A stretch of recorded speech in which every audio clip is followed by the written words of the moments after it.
Penjelajahan cagar alam Bukit Sapat Hawung sejatinya dimulai dari Desa Kelasin. Antusiasme para peneliti muda dan seluruh tim penjelajah begitu kuat untuk kembali menulis ulang apa yang pernah ditulis oleh para naturalis di masa lampau. Mengungkap dan membuktikan keanekaragaman hayati jantung Kalimantan. Sepak terjang kami yang didukung oleh para peneliti muda ini bisa menggebrak, bisa membangkitkan semangat baik pemangku kawasan maupun para peneliti-peneliti yang lain. Masih banyak PR yang harus kita kerjakan. Kawasan konservasi seluas 182.000 hektar ini masih banyak menyimpan misteri dan fenomena alam yang belum terungkap. Masih sama seperti saat sang naturalis Mayor George Muller melakukan penjelajahannya dari Kutai Timur menuju Sambas pada abad ke-19. Inilah kawasan yang belum terpetakan, Terra Incognita.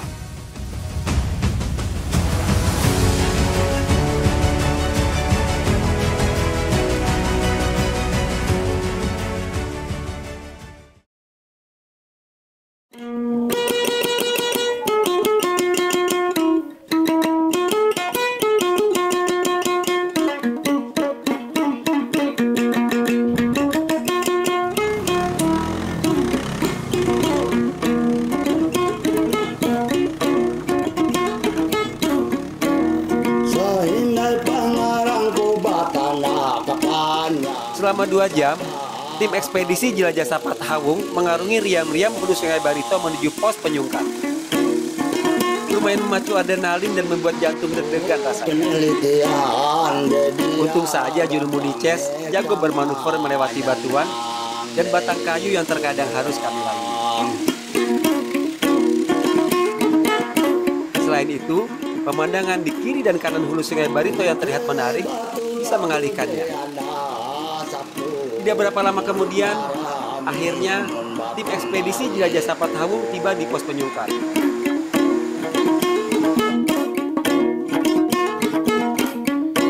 Ternyata, titik perhentian terakhir Ces ini juga memiliki pemandangan yang luar biasa. Pos penyungkap ini adalah camp pertama untuk tim ekspedisi melakukan perjalanan dengan berjalan kaki dan melakukan eksplorasi. Lokasinya masih di luar batas kawasan cagar alam Bukit Sapat Hawung yang berada di jantung Kalimantan.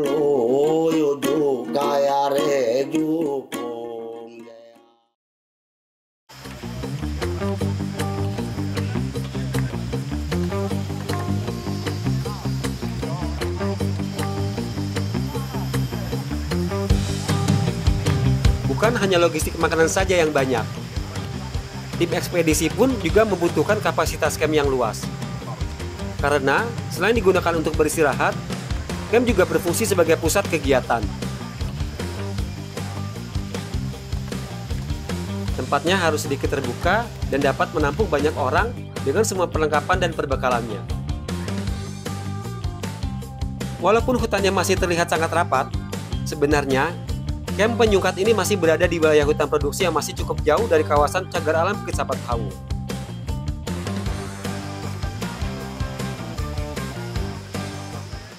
Lokasi camp yang berkarakter lembab dan basah, tempat tidur pun harus berjarak dengan lantai. Salah satu fungsinya tentu saja untuk kenyamanan.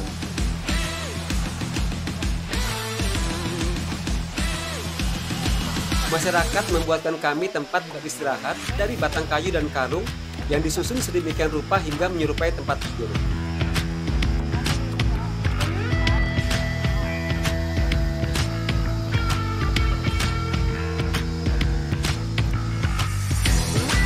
Melihat luasnya kapasitas camp yang dibangun, saya seperti berada di dalam barak tentara yang sedang bertugas di dalam hutan. Besar dan luas banget.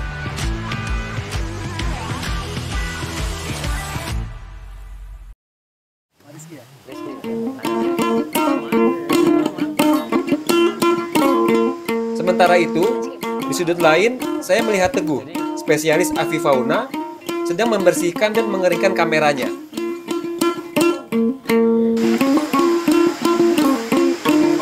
Jadi pas tadi kita mau naik dari dari Riam yang nomor 3 tadi, yang sebelah kiri. Nah itu tiba-tiba pas di tengah Riam ketahan apa namanya kayu, perahu tuh geser ke kanan, mati mesin. Nah kita udah berusaha tuh untuk nahan biar nggak ke bawah arus karena di situ sangat deras tuh. Tapi ketika kita tahan, ternyata yang di depan agak turun gitu. Jadi air yang dari depan langsung masuk ke perahu semua.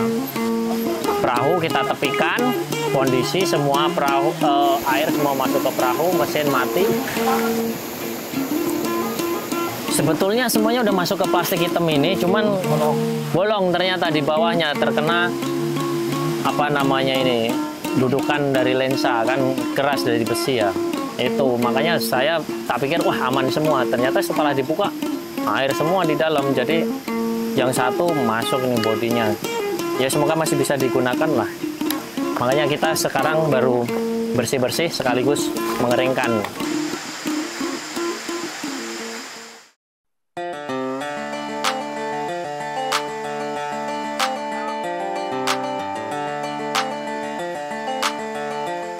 Makanan memang menjadi salah satu hal penting dalam satu kegiatan seperti ekspedisi jelajah Sapatahawung ini.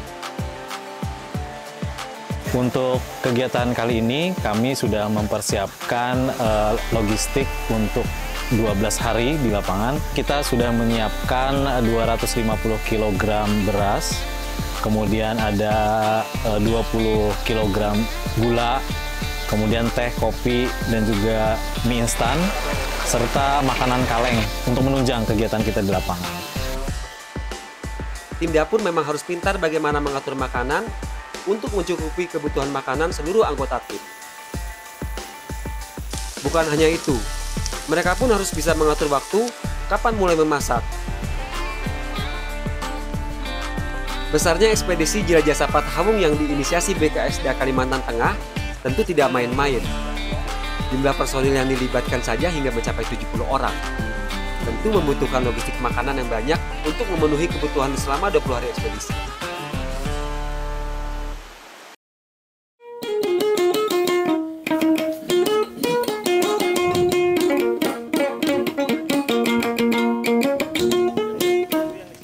Saat melakukan eksplorasi, sebagai seorang botanis, Roland dan Yuda menemukan beberapa tumbuhan yang menarik perhatian mereka. Tumbuhan berbatang basah atau herbaceous dari jenis jahe-jahean dan juga beberapa jenis anggrek. Melihat itu, dalam benak saya bertanya, bagaimana ya cara mereka mengidentifikasi jenis tumbuhan? Apa saja yang mereka amati terlebih dahulu?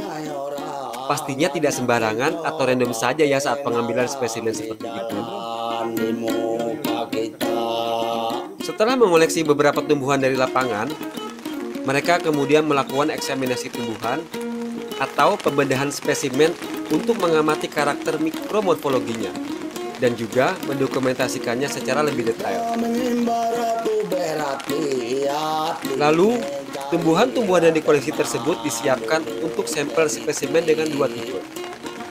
Pertama, untuk spesimen hidup, dan kedua, untuk spesimen kering yang akan didepositkan ke herbarium terdaftar di Indonesia.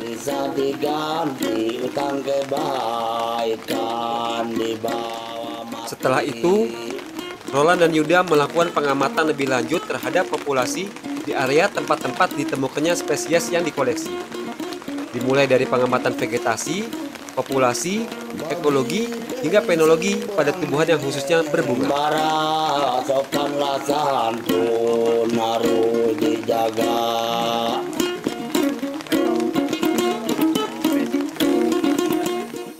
Saya melihat bahwa di cagar alam Sapatahawung ini masih minim informasi perihal botani.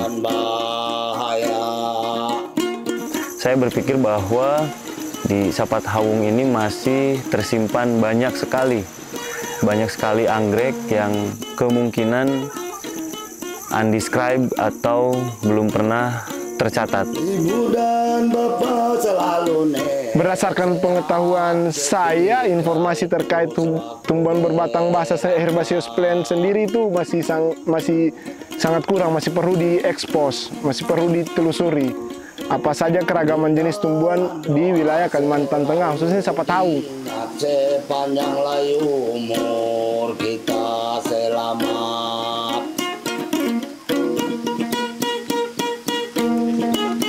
Ketika melihat sebuah gunung purba, saya berekspektasi banyak melihat anggrek-anggrek yang belum pernah saya lihat di belahan Indonesia lainnya. Dan itu membuat saya sangat senang untuk melakukan pengamatan-pengamatan bunga anggrek yang mungkin ada di Sapat Hawung ini.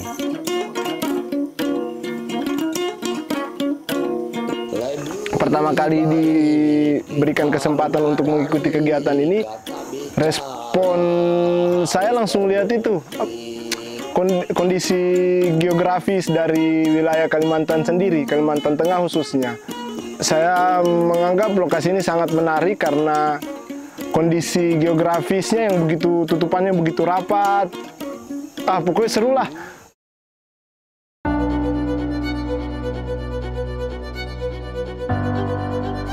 Perjalanan kami lanjutkan dari Penyungkat menuju kamp Sungai Tampahu. Kegiatan eksplorasi pun terus dilakukan.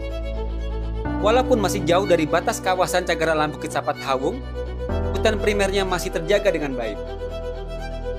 Inilah kamp kami berikutnya. Kamp Sungai Tampahu.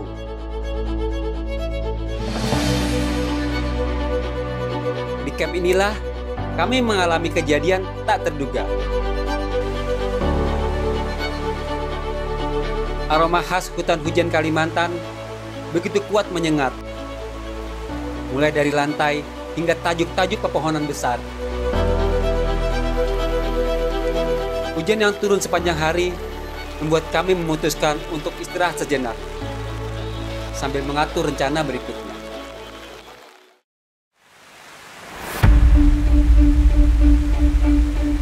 Malam kedua di pos Sungai Tampahu, hujan yang turun sejak sore hari semakin deras. Selain berdiskusi, tidak banyak yang bisa kami lakukan saat itu. Menjelang tengah malam, semua orang sudah terlelap dalam mimpinya masing-masing. Tetapi, itu tidak berlangsung lama, karena sekonyong-konyong terdengar teriakan keras agar kami segera bangun. Teriakan itu ternyata dari kelompok masyarakat yang membantu kami. Mereka terlihat sudah merapikan semua perlengkapan dan perbekalan.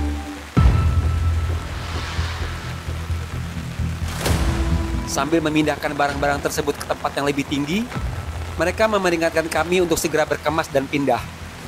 Lantaran, lokasi kamp kemungkinan akan banjir. Yang dikhawatirkan mereka saat itu, jika terjadi banjir bandang yang datangnya bisa saja tiba-tiba. Di antara remang cahaya headlamp, saya lihat beberapa di antara anggota masyarakat sedang membuat jembatan darurat dari beberapa batang kayu untuk menyeberangi anak sungai yang airnya sudah semakin meninggi.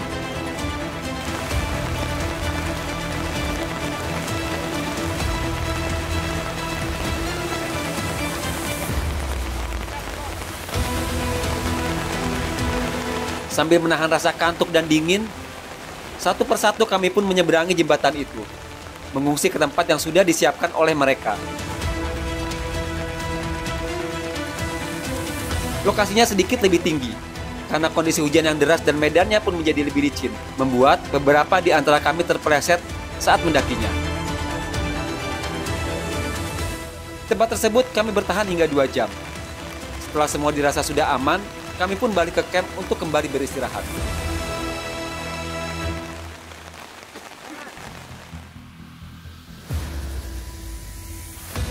Lokasi camp memang sepertinya berada di sebuah pulau yang berada di antara aliran Sungai Tampahu dan aliran sungai kecil. Ini satu-satunya tempat yang kapasitasnya luas untuk dapat menampung hingga puluhan orang. Tetapi, curah hujan yang tinggi dan intensitas yang lama ternyata membuat permukaan air sungai semakin naik dan mendekati areal camp.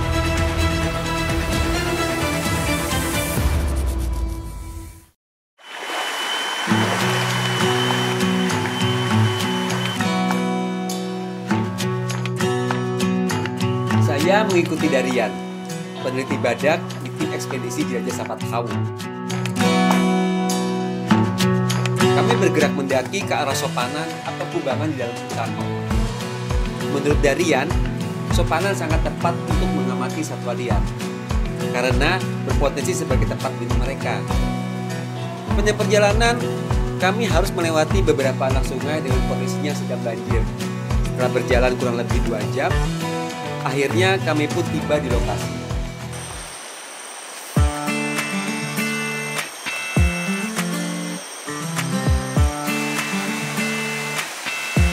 Jadi kemungkinan keberadaan badak Sumatera yang ada di Kalimantan ini bisa juga selain berada di Kalimantan Timur yang telah kita lakukan survei pada tahun 2014-16 itu kemungkinan juga ada di daerah Kalimantan Tengah ini.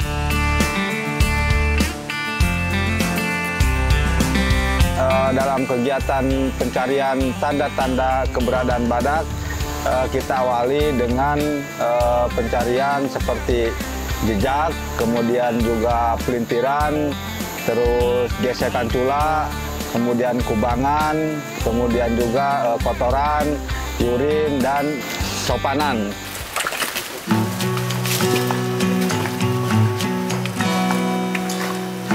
Ini Sopan. sopan. Ya, semuanya burung itu. Oh, burung binatang aja Ya. tempat kumpulnya di sini ya. Kalau musim kemarau. Oh, musim kemarau kumpul di sini Ya, untuk minum gitu. minum. Ya, Oke.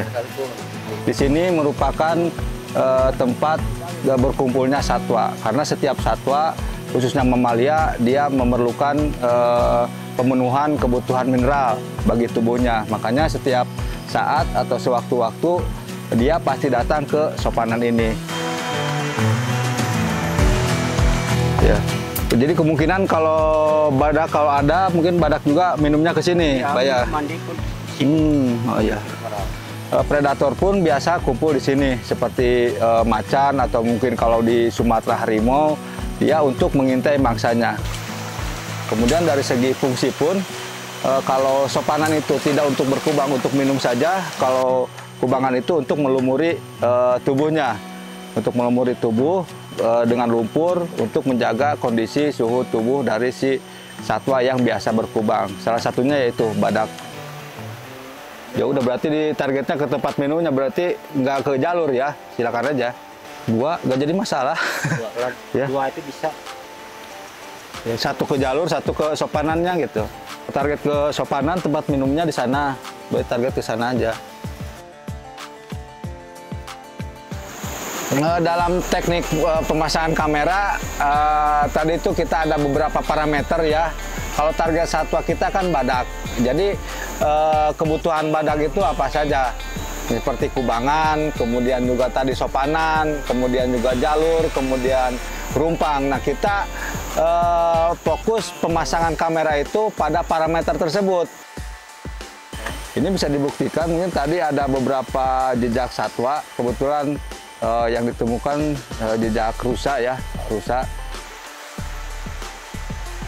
Tadi di arah sebelah sini ada, kemudian di seberang sana juga ada. Ini membuktikan bahwa si satwa itu dia menuju ke sopanan ini.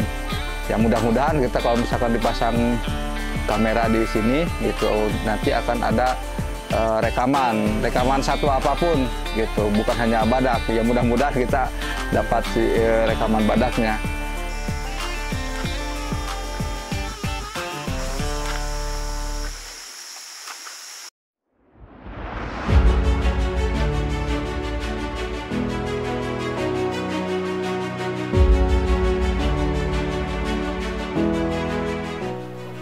Iya Pak, kemungkinan di atas 1 ton ya, untuk bobot tubuhnya. Ratusan tahun bisa, jadi kakek bapak ya? Kakek. Atau kakek bapak-bapak? Ya, kakek bapak saya itu.